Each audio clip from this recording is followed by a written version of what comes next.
Chaque fois que votre esprit sombre et se laisse abattre par les épreuves et les vicissitudes de la vie, vous perdez votre empire sur les puissances du mal. C'est-à-dire que vous êtes dominé par elles, au lieu de demeurer au-dessus d'elles en Dieu. Chaque fois que vous placez au point de vue terrestre et que vous pensez comme les hommes pensent, que vous parlez comme ils parlent, que vous regardez comme ils regardent, vous placez au-dessous des puissances des ténèbres. Votre empire sur ces puissances dépend de la position que votre esprit prend vis-à-vis d'elles, position qui est la demeure avec Christ en Dieu, et dans laquelle seul nous pouvons connaître les vues de Dieu, les pensées de Dieu, ses voies et ses plans.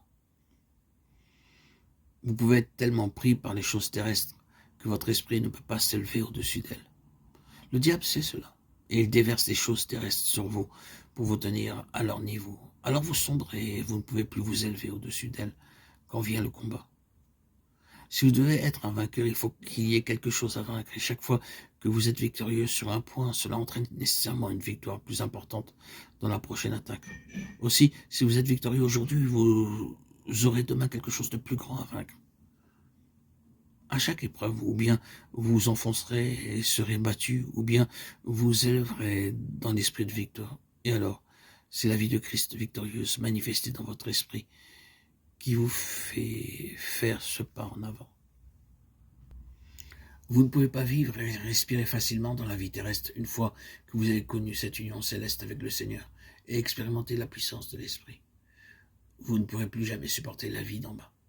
Vous en serez suffoqué. C'est la preuve de la force victorieuse de cette vie nouvelle que Dieu a mise en vous. Étant mort selon la chair, oui, il faut que cette mort soit continuelle, car cette division profonde entre l'âme et l'esprit ne se fait pas d'un seul coup. Paul écrit, « Mes frères, nous ne voulons pas que vous ignoriez l'affliction qui nous est survenue en Asie et dont nous avons été accablés excessivement et au-dessus de nos forces, en sorte que nous avons été dans une grande perplexité, même pour notre vie. Et nous nous regardions nous-mêmes comme étant condamnés à mort, afin que nous n'eussions point de confiance en nous-mêmes, mais en Dieu qui ressuscite les morts. » 2 Corinthiens 1, 8, 9. Ainsi Paul, dans le sens spirituel, avait besoin de mourir continuellement selon la chair. Toute sa confiance en lui-même devait être anéantie. Et il lui fallait encore et toujours être ramené à un point qui dépassait sa propre capacité d'endurance et qui l'amenait à se confier entièrement au Dieu qui ressuscite les morts. 2 Corinthiens 13, 4. Vous trouverez cette même vérité dans Romains 7, 4. Vous êtes morts à l'égard de la loi pour être à un autre.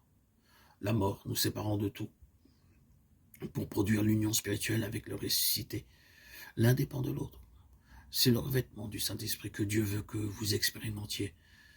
Dieu ne revêt pas la chair, mais il revêt l'esprit de ce merveilleux vêtement de lumière qui le fera resplendir comme le soleil aux yeux des armées ténébreuses. Cantique des Cantiques 6, 10.